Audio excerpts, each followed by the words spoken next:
എല്ലാവർക്കും സലു സിമ്പിൾ റെസിപ്പീസിലേക്ക് സ്വാഗതം. ഇന്ന് കുട്ടികൾക്കൊക്കെ സ്കൂളിൽ കൊടുത്തുവിടാൻ പറ്റിയൊരു അടിപൊളി വെജിറ്റബിൾ പുലാവ് എങ്ങനെയാണ് തയ്യാറാക്കുന്നത് നമുക്ക് നോക്കാം. അപ്പൊ അതിനു വേണ്ടിയിട്ട് ഞാനിവിടെ ഇന്ത്യ ഗേറ്റിന്റെ ക്ലാസിക് ബസ്മതി റൈസാണ് 3 കപ്പ് എടുത്തിരിക്കുന്നത്. അപ്പൊ ഇത് കഴുകി വെള്ളം ഒഴിച്ച് ഒരു 5 മിനിറ്റ് വെക്കും. ആ സമയം കൊണ്ട് ഞാൻ പാനിലേക്ക് 2 ടീസ്പൂൺ നെയ്യും അതുപോലെ തന്നെ പട്ട, ഗ്രാമ്പു, ഏലക്കായ ഇത് ഇത്ര എടുത്തിട്ടുണ്ട്. എല്ലാം കുറച്ച് വീതമാണ് എടുത്തിരിക്കുന്നത്. പിന്നെ 2 ബേ ലീഫും കൂടി ഇട്ട് കൊടുക്കുന്നുണ്ട് കേട്ടോ. അതൊക്കെ ഇടുമ്പോൾ നല്ല ഒരു മണമാണ്.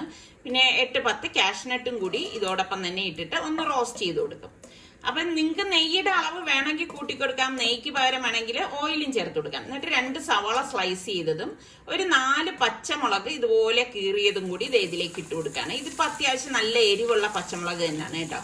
എന്നിട്ട് ഇതുപോലെ ഒന്ന് വഴറ്റി കൊടുക്കണം. അപ്പൊ ആ സവാള ഒന്ന് സോഫ്റ്റ് ആവുന്ന ആ ഒരു പരുവത്തില് ഞാനിവിടെ വെജിറ്റബിൾസ് കുറച്ച് ബീൻസും കോളിഫ്ലവറും 1 ക്യാരറ്റിന്റെ പകുതിയാണ് എടുത്തിരിക്കുന്നത്. ഇത്രയും കൂടി ഇട്ടിട്ട് ഒരു 1/2 കപ്പ് ഗ്രീൻ പീസ് ഫ്രോസൺ ആണ് എടുത്തിരിക്കുന്നത്. അതും കൂടി ചേർത്തൊന്ന് വഴറ്റി കൊടുക്കാം.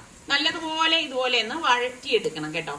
അപ്പം ഇത് ഞാൻ പറഞ്ഞില്ലേ, പെട്ടെന്ന് നമുക്ക് ഉണ്ടാക്കിയെടുക്കാൻ പറ്റുന്നതാണ്. ഇപ്പൊ ഓഫീസിലൊക്കെ പോകുന്നവർക്കാണെങ്കിലും അല്ലെങ്കിൽ സ്കൂളിൽ കുട്ടിയൊക്കെ ടിഫിനായിട്ടൊക്കെ കൊടുത്തുവിടാൻ പറ്റുന്നതാണ്. അപ്പൊ പാകത്തിനുള്ള ഉപ്പും കൂടി ഇട്ട് കൊടുക്കാണ്. ഇട്ട് കൊടുത്ത ശേഷം ഒന്ന് ഇളക്കി കൊടുക്കുക. എങ്കിലേ ആ വെജിറ്റബിൾസിലൊക്കെ ഉപ്പൊക്കെ പിടിക്കത്തുള്ളൂ.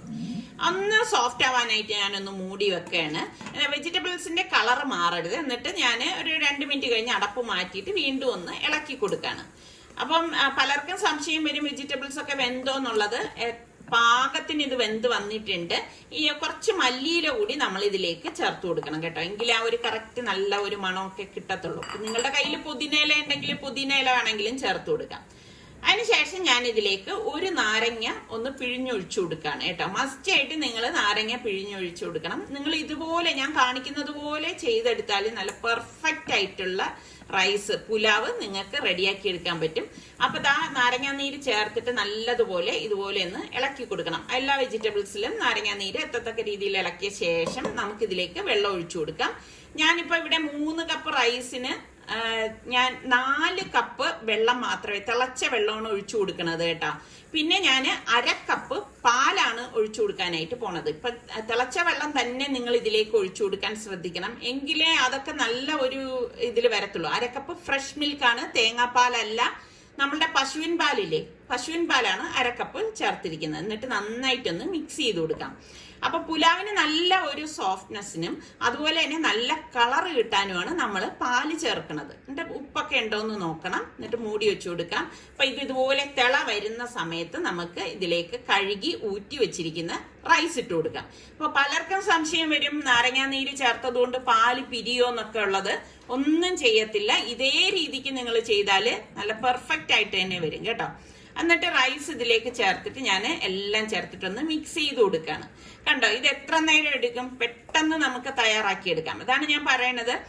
ഇപ്പൊ നിങ്ങൾ ഇതേ രീതിയിൽ ഉണ്ടാക്കി നോക്കിയിട്ട് എനിക്ക് ഫീഡ്ബാക്ക് തന്നാൽ മതി കേട്ടോ. അപ്പൊ ഞാൻ ബാക്കി പകുതി ക്യാരറ്റ് ഇരുന്നത് ഇതിലേക്കൊന്ന് ഗ്രേറ്റ് ചെയ്ത് ഇട്ട് കൊടുക്കണം. അപ്പൊ ആ റൈസ് എടുക്കുമ്പോൾ ഒരു കുട്ടികൾക്കൊക്കെയാണ് കഴിക്കുന്നതെങ്കിൽ ഒരു കളറൊക്കെ വേണ്ടേ. ഞാനിപ്പോ ഇത് എന്റെ കുട്ടികളെ ഉദ്ദേശിച്ചല്ല ഗ്രേറ്റ് ചെയ്തിട്ട് കാണിക്കണത്.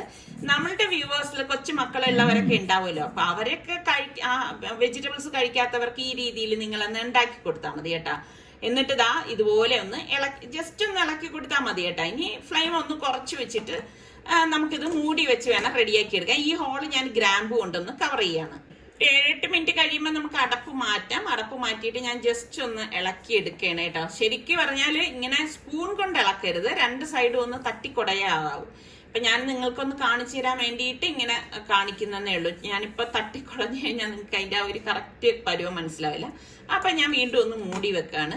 വീണ്ടും 1 മിനിറ്റ് വേണ്ടി വന്നുള്ളൂ. അപ്പൊ കണ്ട, ഇപ്പൊ ഞാൻ തട്ടിക്കുടഞ്ഞ് കാണിച്ചു തരാം. ഇങ്ങനെ മാത്രമേ ചെയ്യാവൂ കേട്ടോ. അല്ലെങ്കിൽ എന്തെന്ന് വെച്ചാൽ ചോറ് പൊട്ടിപ്പോവും.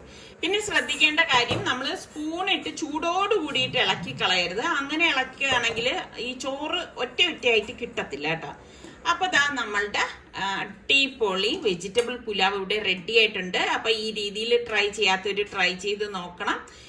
ഇപ്പൊ വെജിറ്റേറിയൻകാരാണെങ്കിൽ നിങ്ങൾക്ക് പനീറോ കോളിഫ്ലവറോ വെച്ചിട്ട് എന്തെങ്കിലും കറികൾ ഉണ്ടാക്കി കഴിക്കാം.